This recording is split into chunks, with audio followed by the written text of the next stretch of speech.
All right, get out your books. Come on, let's go.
Hi there. I'm Elijah. And I'm Gabriel. Welcome to the Transcript. This week, the Transcript explores the sex ed curriculum at NHS, takes to the turf with the field hockey team, discovers community sing in Northampton, and imagines life at NHS without coffee.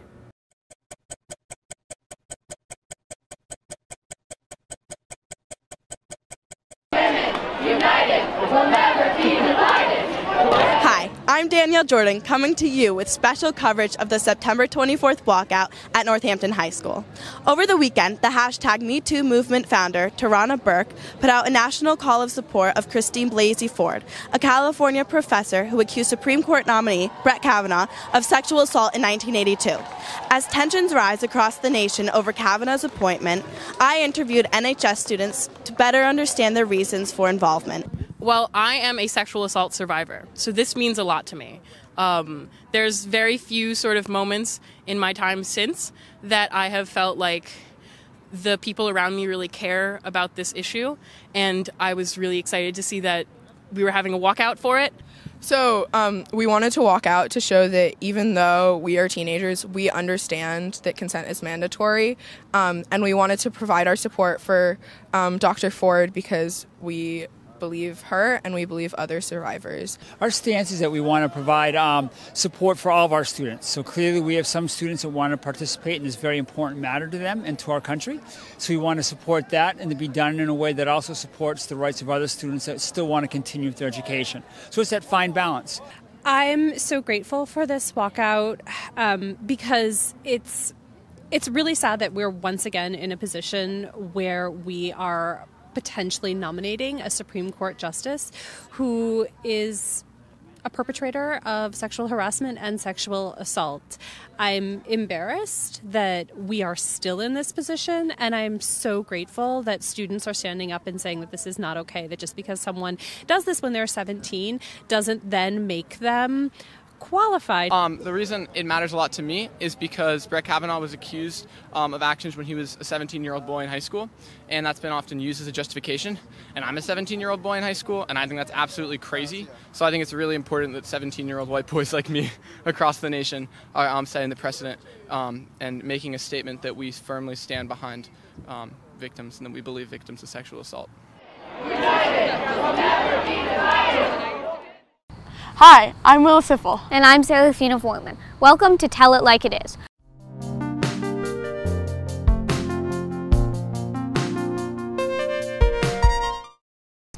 Sex ed is a normal occurrence for high schoolers across the country. Its aim being to promote healthy attitudes towards sex and relationships.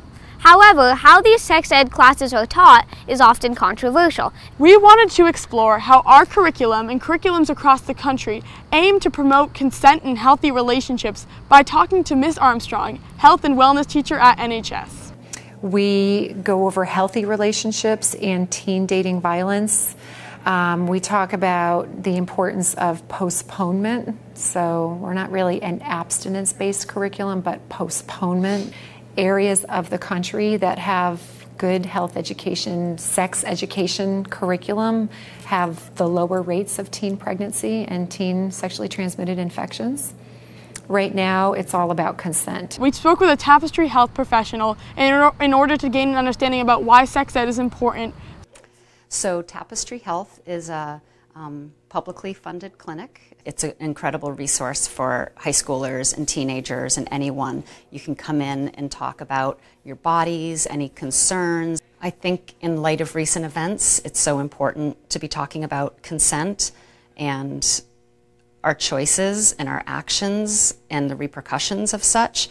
In Massachusetts, it's a state requirement that we teach sex ed in schools. It's a requirement that we teach sex ed that is medically accurate, and I think that's really important. We talked to NHS senior Eliza Stewart-Smith, who had done a research project about how sexual harassment ties into other issues around the nation. I think kids should start learning, or there should be sex ed starting at the oldest kindergarten. We need to teach young kids about how to speak about these things, because if you don't hear about things as a kid, like you think they're weird or you shouldn't talk about them. Some kids have been like assaulted and they don't realize that they A, have been, and B, can talk about it. Sex isn't taboo, like, because it's everywhere. It's like being shoved in everyone's faces, and like everywhere in the media. But then when it comes to like, but it's all like glossed over, and it's not real. Definitely better sex ed will help kids and adults speak out about being sexually assaulted. This was Tell It Like It Is. Hi, I'm Lulu. Welcome to Hamped Up. Y'all ready for this?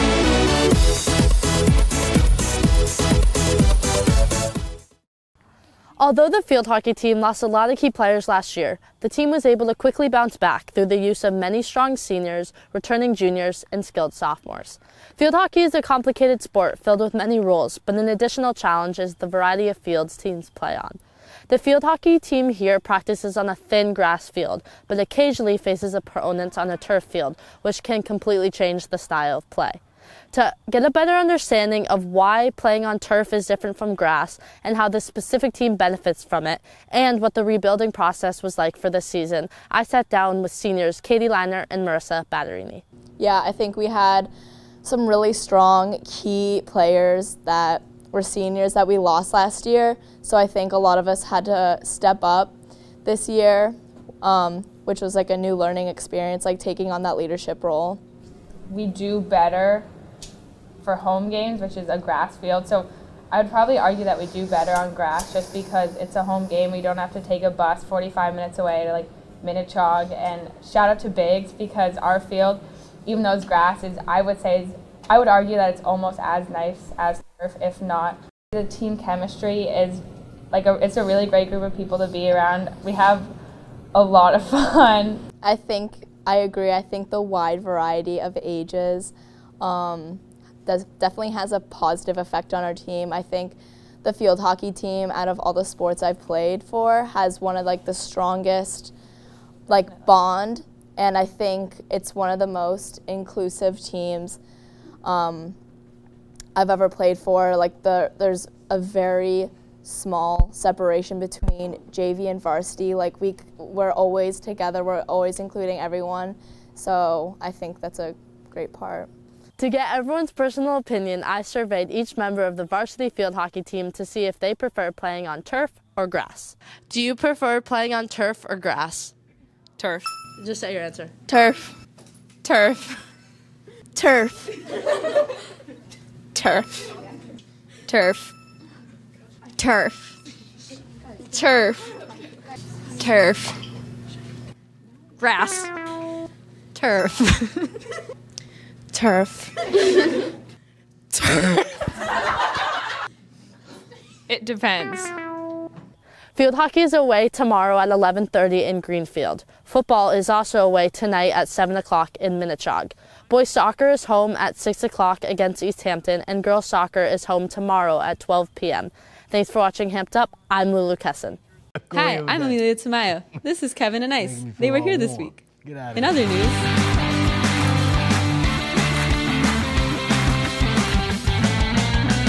On Sunday, Forbes Library held their 125th annual Community Sing. Local musicians led the community in songs from 1908 to 2007 as the sun disappeared and the autumn moon rose. We went down to the event and spoke with participants and musicians on its cultural significance to the Pioneer Valley. My name is Jim Armenti. I'm a musician. I teach instruments at Downtown Sounds on Pleasant Street in Northampton. I play in several bands, the Lonesome Brothers. I write songs, I make CDs. What is the cultural significance of this event to the community? We hope it brings people back to the idea of coming together in community where people are face to face and participate instead of just watching. To hear the music, and the air is so nice, and Mr. Fondue said we're going to look at the stars and the clouds, and this is wonderful because you don't see that too often, and it's getting winter time almost, so I'm enjoying coming out. I came out here to share. This is 100 years. That's what I'm here for, because my mom's 89, 88. Okay, 88. She's going to be 100 one day soon. We all live to be 100, and I want to be in this moment of history with my mom. It means community to me, that people young and old are all interested in coming out here and celebrating Northampton and singing. You can't go wrong with singing. Because it seems like a great community event, and I love the songs they're going to sing, those ones I know, and it's just a lovely evening. It's the right thing to do with your community and brings people together. Music is wonderful to me. This is what does for me what I hope all young people would be able to do when they get older, because I'm 88, so this is a wonderful thing, and I don't feel 88, but, well, who knows, I might look it, but I don't feel it. I can dance, I can do any number of things that young people do. It's my soul. I love it. It's my heart, and that's how I live. It's like breathing, music is. So I write, I sing, and I'm going to keep doing it for 100 years. Thanks for watching, and let your heart sing. Bye!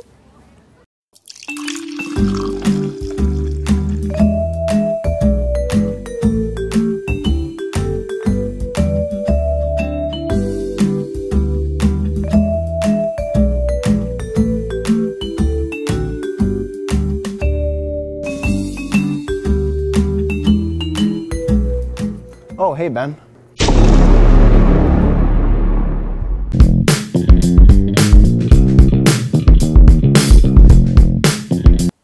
Oh, welcome to the other stuff.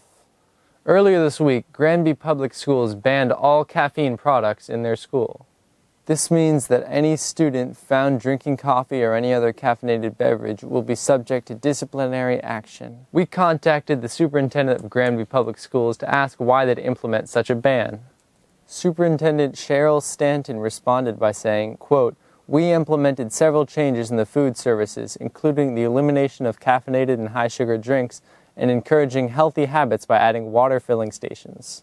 This is the first school district in Massachusetts to ban coffee in schools." Ben and I were wondering what life at Northampton High School would be like if coffee was banned.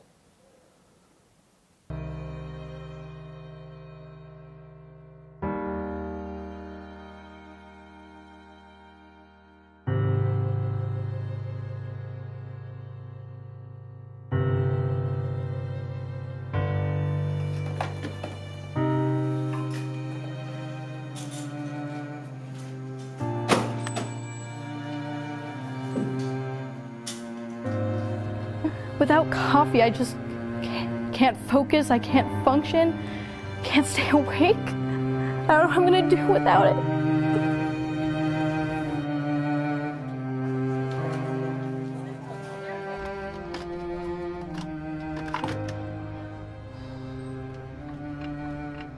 Yes, I know that's difficult, and I'm trying to work with you. Wait a minute. I gotta go. I smell coffee.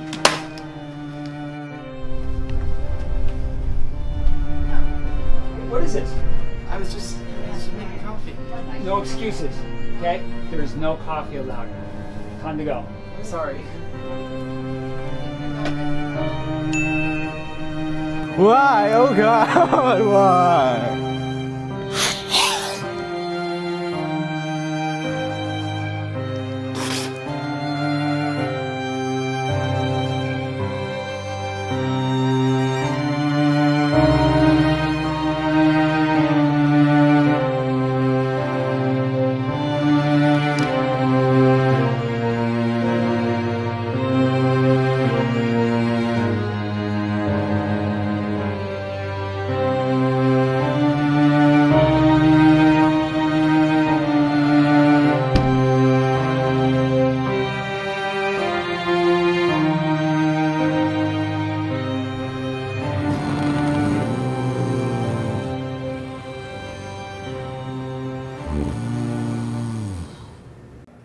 Thanks for watching. If you play a fall sport or have free or reduced lunch, be sure to get your free admission sticker. The sticker is good for free admission to sporting events at NHS this season. You can pick them up in the athletic director's office.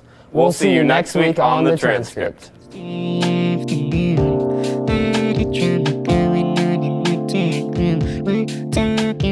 Transcript.